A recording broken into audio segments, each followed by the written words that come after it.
ఇంతకుముందు మనం చేసిన వీడియోలో ఇక్కడ కనిపిస్తున్నటువంటి ఈ పరిసరాలన్నీ కూడా, ఈ ప్రాంతం అంతా వరి పొలాలతో నిండిపోయి ఉంది. వర్షాకాలంలో ఖరీఫ్ సీజన్లో మీకు నేను వీడియో అప్డేట్ చేశాను. ఖరీఫ్ సీజన్లో ఈ ఊడుపులు ఊడుస్తున్నప్పుడు, ఈ నారుమళ్ళు నారు తీస్తున్నప్పుడు ఇవన్నీ కూడా మీకు చూపించాను. ఇప్పుడు మనం చూస్తుంది వింటర్ సీజన్లో, ఇది డిసెంబర్ మంత్. ఈ మంత్లో ఇక్కడ ఖరీఫ్ సీజన్ పూర్తి చేసుకుని దాల్వా కోసం మళ్ళు రెడీ చేస్తున్నారు.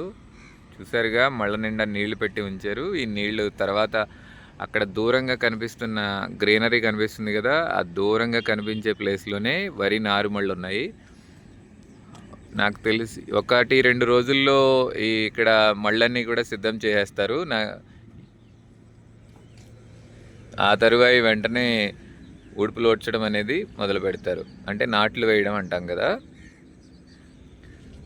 వరి ఓడ్చడానికి దాల్వా కోసం సిద్ధం చేస్తున్నటువంటి మళ్ళు రైతులు గట్లవి బాగు చేస్తున్నారు చూడండి. ఈ గట్ల చుట్టూ, అంటే గట్లని జారిపోయి ఉంటాయి కదా, నీళ్లు లీక్ అవ్వకుండా ఉండడం కోసం ఈ గట్లవి బాగు చేస్తారు. అలాగే గట్ల మీద ఉన్నటువంటి గడ్డి, కలుపు మొక్కలు అవన్నీ కూడా తొలగిస్తూ ఉంటారు.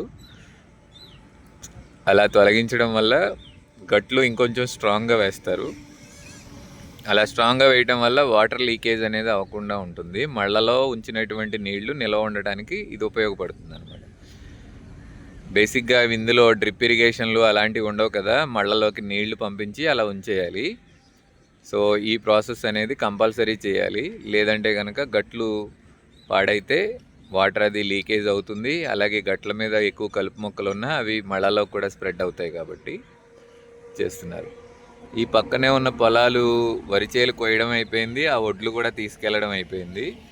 ఇవి కూడా రెడీ చేస్తారనుకుంటాను. మనం చూస్తున్న ఈ కనుచూపు మేర అంతా కూడా ఈ దాల్వా సాగు కోసం రెడీ చేస్తున్నారు చూడండి.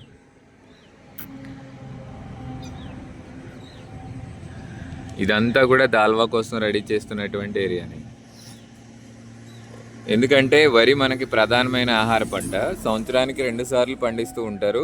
ఒకటి ఖరీఫ్ సీజన్లో, అంటే ఎక్కువ వర్షాకాలంలో వస్తుంది.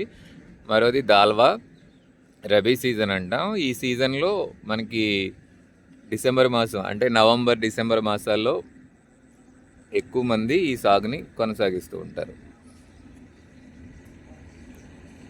దాల్వాలో మంచి పంట, మంచి ఆదాయం వస్తుంది. రబీ సీజన్లో ఎక్కువ క్రాప్ కూడా వస్తుంది మనకి.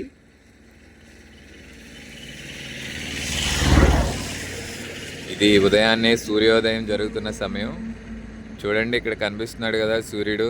ఇప్పుడిప్పుడే మేఘాల్లో నుంచి బయటకు వస్తున్నాడు. సూర్యోదయానికి ముందే రైతులు వచ్చి ఇక్కడ ఈ పనులవి కొనసాగిస్తూ ఉంటారు. ఇది ఒక మహత్తరమైన సన్నివేశం అన్నమాట. చాలా అంటే చాలా బాగుంటుంది చూడడానికి.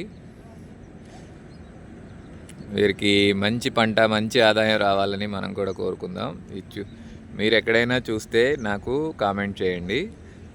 నా వీడియోని లైక్ చేయండి, షేర్ చేయండి, సబ్స్క్రైబ్ చేయండి. Thank you.